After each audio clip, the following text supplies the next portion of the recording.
Cricket ஃபேன்ஸுக்கு வணக்கம். நினச்சேன் நல்லா போயிட்டு இருக்க டீமில் ஏதோ ஒரு சம்பவம் நடக்க போகுதுங்கிற மாதிரி நினச்சேன். அதே தான் நடந்திருக்கு. பும்ராக்கு இன்ஜுரிங்க.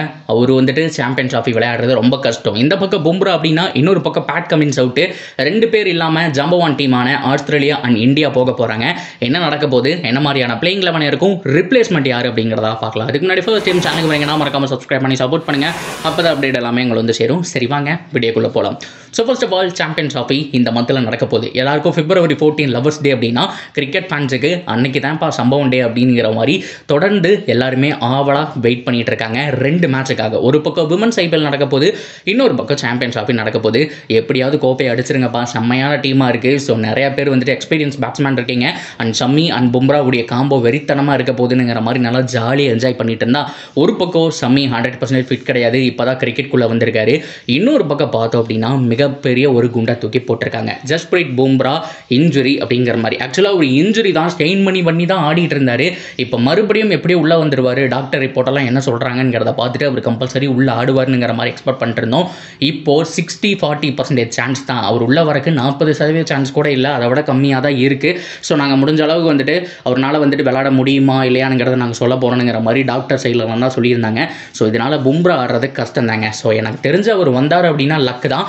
வந்தாலுமே அவருடைய ஃபுல் ஃப்ளோயிங் நம்ம எதிர்பார்க்கறது கொஞ்சம் கஷ்டம், ரொம்ப கஷ்டம்னு சொல்லலாம். ஏன்னா அந்த மனுஷன் ஒருத்தன் தான் தன்னுடைய ஷோல்டரில் இந்தியன் டீமை வச்சு கடந்த 6 மாதமாக, அதாவது T20 வேர்ல்ட் கப் படிச்சோம் இல்லையா, அங்கிருந்து தூக்கிட்டு வந்துட்டு இருக்காருன்னு சொல்லி ஆகணும். அவர் ஒருத்தர் தான் தனியாக தெரிகிறாரு. மற்ற எல்லாருமே இன்கன்சிஸ்டண்ட்டாக இருக்காங்க. ஃபார்ம் அவுட்டு ஃபார்ம் அப்படின்னு போயிட்டு இருக்கும்போது அவர் ஒருத்தர் தான் ஃபார்ம் அவுட்னா என்னையா அப்படிங்கிற மாதிரி கேட்டுட்டு இருந்தார்.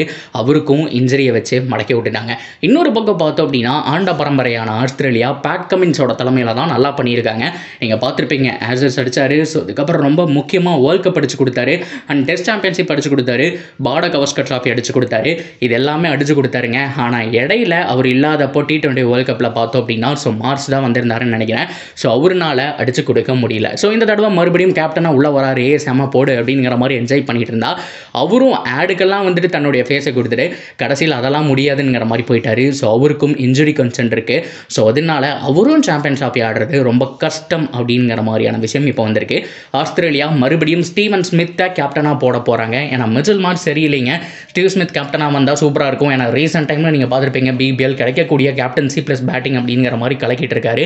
அண்ட் மோஸ்ட் எக்ஸ்பீரியன்ஸ் பிளேயர் அப்படிங்கிற ஆஸ்திரேலியன் லைனப்லேயும் அவர் தான் இருக்கிறாருங்கிறதுனால ஸோ கண்டிப்பாக அவர் தான் விளையாடணுங்கிற மாதிரியும் நான் நினைப்பேன். ஸ்டீவ் ஸ்மித் கேப்டனாக இருந்தால் இன்னும் நல்லாயிருக்கும். இந்த ஆஸ்திரேலியன் டீமை வேறு லெவலுக்கு புஷ் பண்ணி கொண்டு போவாருங்கிறதுல ஒரு துளி கூட மாற்றம் இல்லை.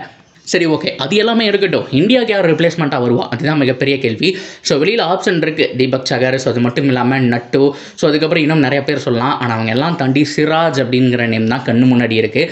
செம்மையாக பண்ணியிருக்காருங்க. லாஸ்ட் டைம் ஓடிஐயில் சின்ஸ் விக்கெட் எடுத்து பார்த்தீங்க அப்படின்னா எல்லாருக்கும் மேலே டாப்பில் தான் இருக்கார். சும்மா குமிச்சு வச்சிருக்கிறாரு. ஓடிஐயில் விக்கெட் அவ்வளோ சூப்பராக எடுத்திருக்காரு.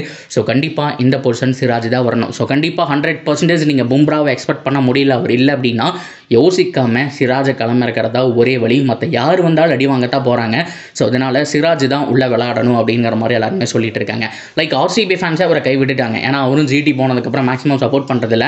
ஆனால் அவருடைய இந்த ODI பர்ஃபார்மன்ஸ் அப்படிங்கிறது கடந்த ஒரு சில வருஷங்களாக நல்லா இருக்குது. ஆக்சுவலாக 11லேயே அவர் இருந்திருக்கணும், ஸ்குவாட்லேயே இருந்திருக்கணும், ஏன் எடுக்கலைங்கிற மாதிரி கேள்வி இருந்தது. ஸோ இப்போ ரிப்ளேஸ்மெண்ட்டாவது நீங்கள் எடுக்கலைன்னா கொலை காண்டாயிருவோனுங்கிற மாதிரி ஃபேன்ஸ் எல்லாம் கொந்தளிச்சிட்டு இருக்காங்க. ஒன்று நட்டு, இல்லைன்னா ரொம்ப முக்கியமாக சிராஜுங்கிற மாதிரி யாரோ ஒருத்தர் உள்ள வரக்கான சான்ஸ் ஹைலி பாசிபிள். பொறுத்திருந்து பார்ப்போம் என்ன நடக்க போகுது அப்படிங்கிற விஷயத்தை. ஸோ நீங்கள் என்ன நினைக்கிறீங்க, ஓவராலாக உங்களுடைய ரிப்ளேஸ்மெண்ட் யார் அப்படிங்கிறத எல்லாத்தையும் தாராளமாக கமெண்ட்டில் சொல்லலாம். அண்ட் தொடர்ந்து அப்படி இருக்குது சேனலோட நினைச்சிருங்க. மறக்காமல் சப்ஸ்கிரைப் பண்ணி சப்போர்ட் பண்ணுங்கள்.